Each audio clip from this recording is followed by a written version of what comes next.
আসসালামু আলাইকুম, সবাইকে স্বাগতম। কেমন আছেন সবাই? আশা করছি সবাই ভালো আছেন। আলহামদুলিল্লাহ আমরাও বেশ ভালো আছি। চলে আসলাম নতুন একটা ভিডিও নিয়ে। তো এটা ছিল 11টা-12টার দিকে। আজকে অনেক রোদ উঠছে, সাথে আবার গুঁড়ি গুঁড়ি বৃষ্টি হচ্ছে।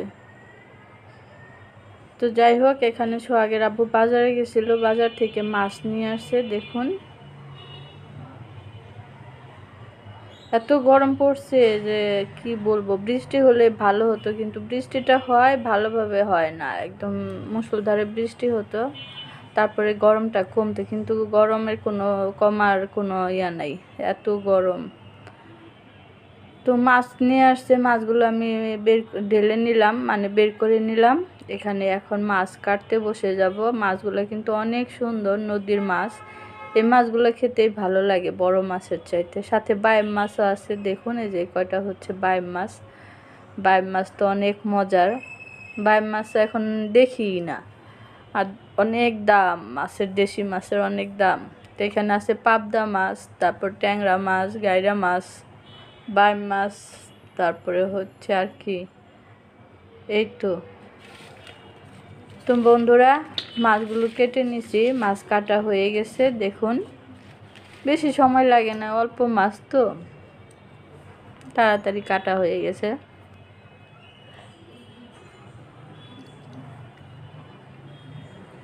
তো মাছগুলো আমি এখন ধুয়ে নিব, বটিটা ধুয়ে রাখলাম, আর এই যে মাছ এখন ধুয়ে নিব, ধুয়ে তারপর লবণ দিয়ে রেখে দিব। এখন গ্যাস না, এখন রান্না করতে পারবো না, গ্যাস বাড়লে তারপরে রান্না করব। এখন মাছ ধুয়ে লবণ দিয়ে রেখে দিই, লবণ দিয়ে তারপরে রান্না করার আগে ভালোভাবে ধুয়ে নিব। গ্যাস থাকে না, সেই 3টা সাড়ে 3টার দিকে গ্যাস বাড়বে, তখন রান্না করব। তো মাছগুলো অনেক সুন্দর, খুব ভালো লাগছে মাছগুলো দেখে। এরকম মাছ আমার খুব পছন্দ। আমার বড় মাছ বেশি পছন্দ না, এই মাছ হলে আমার আর কি খুশি লাগে, আনন্দ লাগে, খুব ভালো লাগে, মানে তৃপ্তি করে ভাত খেতে পারি। দেশি মাছ তো ভালো লাগে এইসব মাছ রান্না করলে। তো এই যে মাছগুলো এখন ধুয়ে নেই বন্ধুরা, ধুয়ে তারপর লবণ দিয়ে রাখবো। আর এদিকে সোহাগের আব্বু নামাজ পড়তে গেছিলো, নামাজ পড়ে আসার সময় জাম্বুরা নিয়ে আসছে, 2টা জাম্বুরা। তো কত দিয়ে আনছে জিজ্ঞেস করি নাই, জাম্বুরা 2টা কত নিছে। তো এনে কাটতে বসে গেছে, একটা কেটে নিবে এখন। তো ছোট জাম্বুরা তো বেশি ভালো না একটা, কিন্তু খেতে ভালো লাগছে। দেখতে হয়তো ভালো লাগে নাই তেমন একটা, সাদা সাদা লাল না, কিন্তু খেতে বেশ মজাই লাগছে।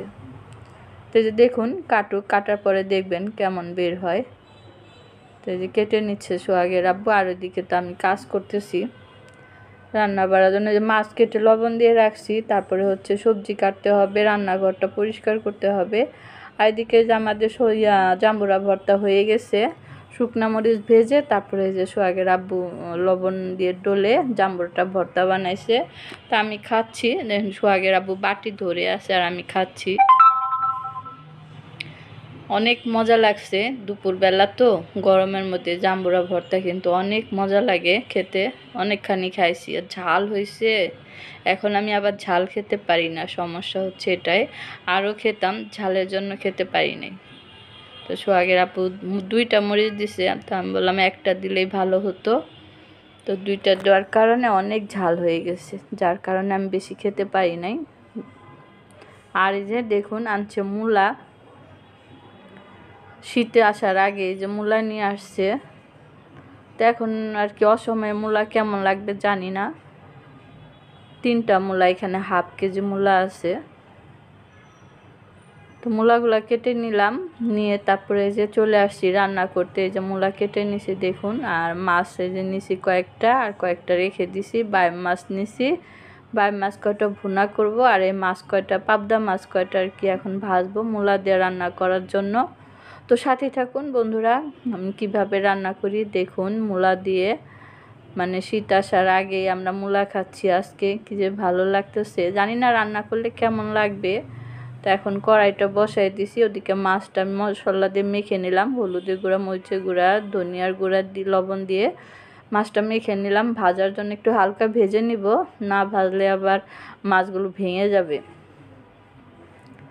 তার জন্য একটু ভেজে নিচ্ছি।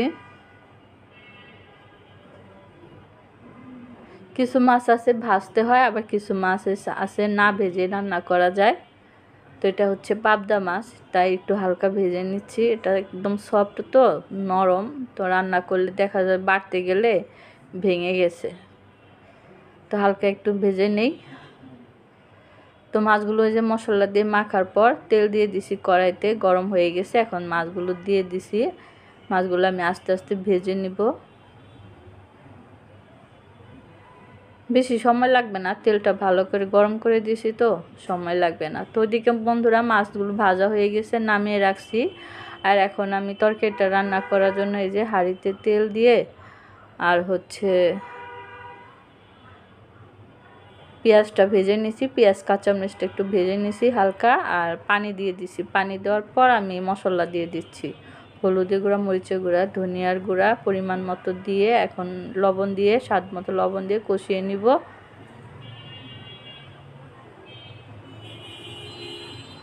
এত গরম পড়ছে বন্ধুরা, রান্নাঘরে থাকতেই পারি না। ফ্যানটা যে আনবো তাও মনে নাই, ফ্যান ছাড়াই আজকে রান্না করতে আসছি।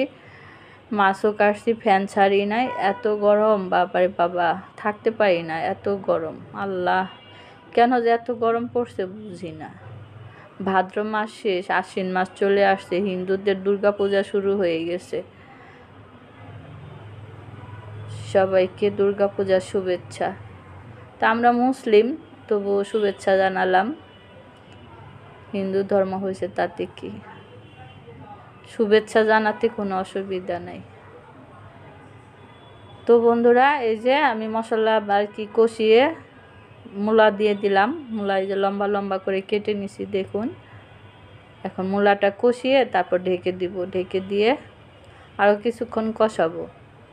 তো এই যে বন্ধুরা কিছুক্ষণ পর ঢাকনাটা উঠিয়ে মূলাটা আবারও নেড়ে চেড়ে দিচ্ছি, কষিয়ে নিচ্ছি।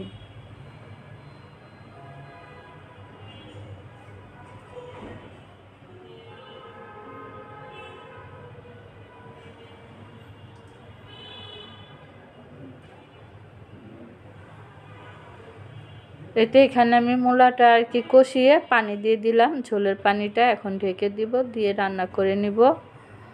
বলক আসলে মাছ দিয়ে দিব। এই যে বন্ধুরা বলক এসে গেছে, ঢাকনাটা উঠিয়ে এখন আমি মাছ দিয়ে দিব, ভেজে রাখা মাছ।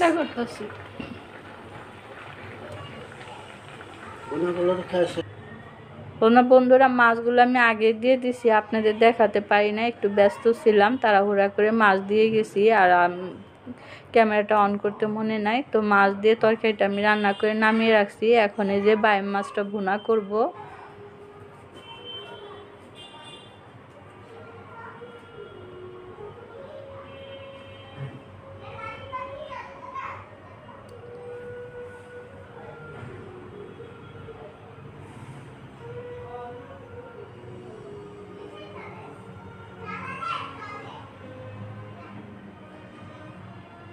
তো এখানে বাইম মাছ ভুনা করার জন্য পেঁয়াজ কাঁচামরিচটা ভেজে নিচ্ছি।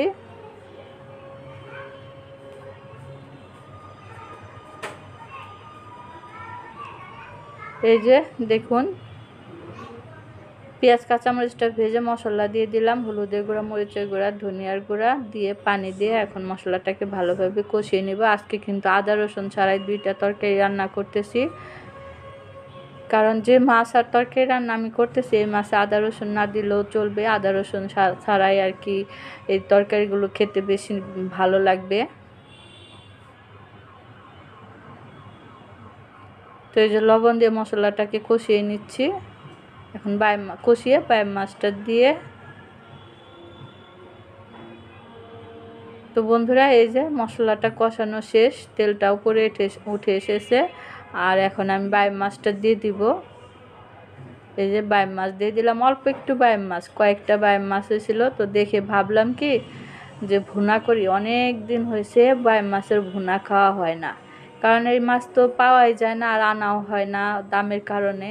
তো আজকে যে মাছ আনছে ওই মাছে কয়েকটা বাইম মাছ বের হয়েছে, তো ওইটার আমি তরকারিতে দিই নাই। তো ভাবলাম এইভাবে ওই যে দেশে থাকতে যেরকম ভুনা করে খাইতাম, অনেক অনেক বাইম মাছ আনতো, কড়াই ভর্তি করে বাইম মাছ ভুনা করে খাইতাম, সেই মজা লাগতো।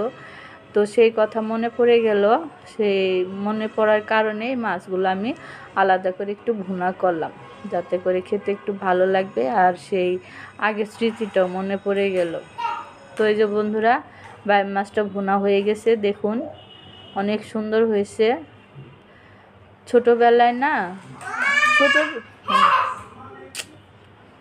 ছোটোবেলায় না, যখন আর কি 8-9-এ পড়ি, 5-6-এ পড়ি, তখন আর কি আমাদের দেশে অনেক মাছ ছিল, এরকম বাইম মাছ এই কড়াই ভর্তি করে ভুনা করতাম। আমার মা চাচিরা ভুনা করতো, খেতে কী যে ভালো লাগতো। সেই মাছও নাই, সেই দিনও নাই, সেই মজাও নাই, কি বলবো। এই তো দেখুন একটুখানি বাইম মাছ ভুনা করে সোহাগের আব্বুকে দিছি একটুখানি, আমি নিছি একটুখানি। এটা দিয়ে এখন ভাতটা খাবো মজা করে। অনেক মজা, আদা রসুন ছাড়া এভাবে ভুনা করে খেয়ে দেখবেন, অনেক মজার হয়। তো বিসমিল্লাহ বলে খেয়ে নিলাম ভাতটা বন্ধুরা। বাইম মাছের ভুনাটা অনেক মজা হয়েছে, এটা দিয়ে খেয়ে তারপর মূলার তরকারি দিয়ে খাবো।